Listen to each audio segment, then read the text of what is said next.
done that, I've done that, I've done that. Yeah, I've done that. Okay, nice.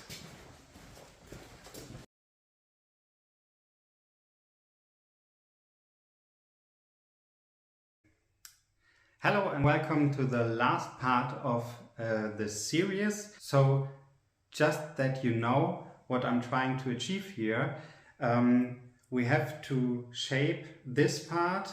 This part is already done, lower and upper guard, and we have to shape the pommel cap. The pommel cap is hollow on the inside, so that when all of this is finished, we can pin on like a rivet this part of the hilt and cover it with the pommel cap and rivet these tiny pins from the inside. Also, we have to make the wooden part of the grip and put it all together. Hopefully this will end up at having a sword and not a piece of scrap metal. So yeah, thank you for being here and I hope you have fun watching.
When the big day is happening, I don't just want to hand over the sword and be like, here's your sword.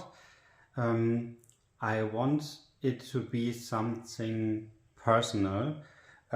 So I will electro etch a sentence into the side of the blade. It says, for the best shield maiden I could wish for, but in German. I already tried it on one piece from the same metal. I already taped up the blade and now I have to cut out the letters and electro etch it into the blade. And I hope it all goes well. Wish me luck.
So without the context of this video, how does this look to you?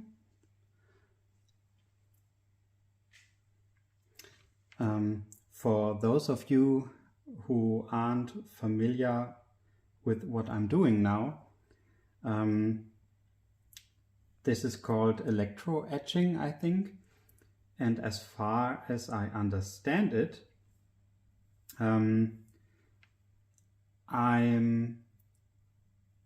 accelerating the process of corroding the metal with this vinegar and salt solution, and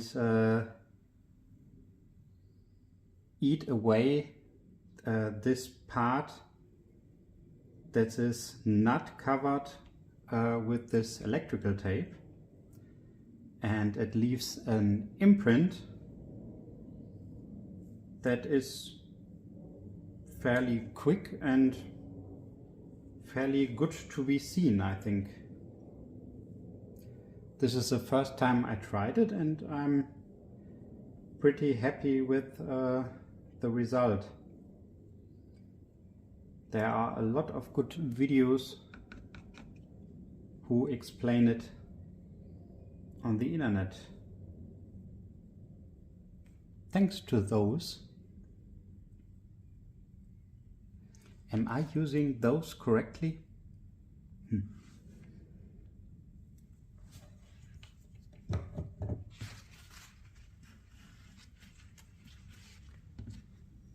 I use this knife just to see if it hooks,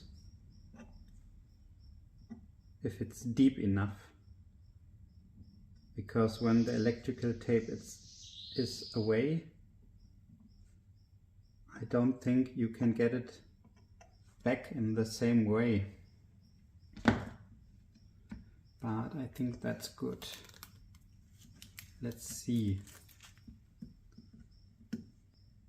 Yeah.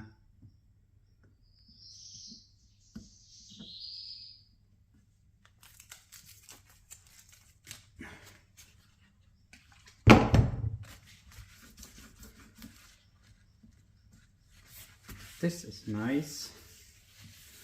Finally done.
When you see the finished sword at the end, some of you might think that it is a tiny sword.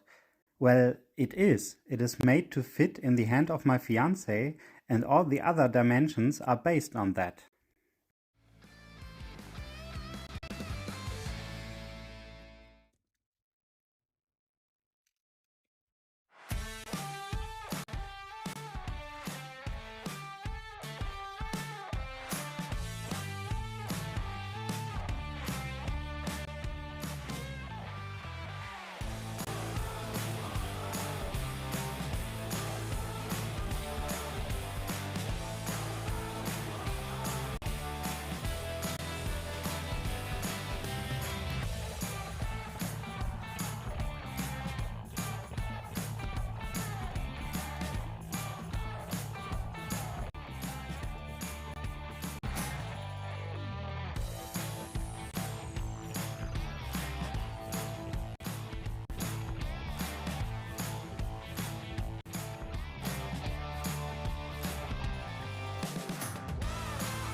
Sometimes I have to think about archaeologists from the future.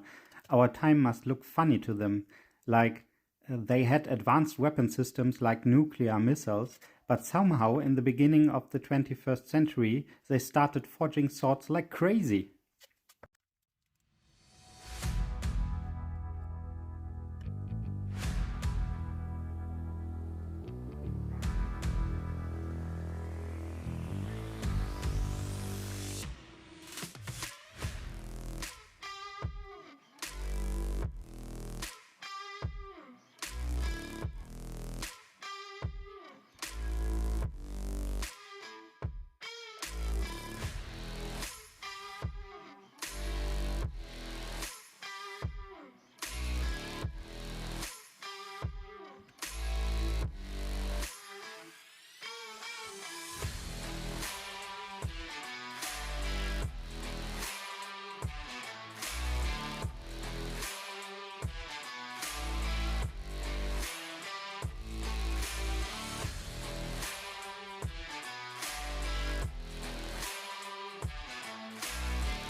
Although this scene took a lot longer, I cut it really short because the footage would be half an hour of me panicking. The grip started to burn, but it wasn't tight enough, so I switched a lot between water and fire. At the end, upper guard and grip were tight, but the lower guard were not, so I cheated a little with a brass shim because there wasn't enough room for me to fix it. The tang was already cut, but the grip feels pretty sturdy. This incident led me to think that maybe the people in the Middle Ages pinned on the pommel first and then attached the grip with hide glue and covered it with stitched leather. The pommel can't go any deeper than it should because the tang is conical, and the fact that the glues back then weren't as good as our modern glues today doesn't matter, because if you sew leather tightly over the grip, it should be plenty strong.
Now I can finally rest easy because I finished the sword in time for our wedding. For those of you who don't know, we want to cut the wedding cake with this blade. I wanted to keep it a secret, but I'm really not good at hiding secrets, so my fiance just watched the videos and I thought she wouldn't do that, so she knew already, but it's fine. It's still for her, so I learned a lot along the way, and I still have to figure out some things, for instance, to how to finish a fuller properly. This will be one of my tasks for the next sword, and asking a friend might come in handy sometimes, because while I put together the grip with the peening and everything, I had difficulties to hold it steady properly, and a second set of hands might come in really handy. It was great fun, and I'm pretty happy with my first ever sword that I did without any help.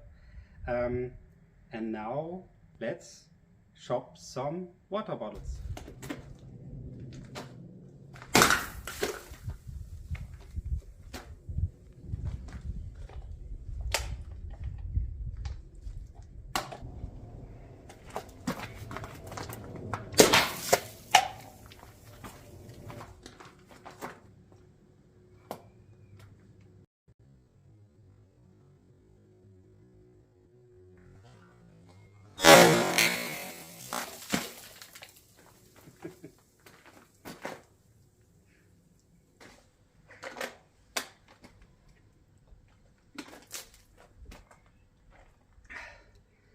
Thanks for watching.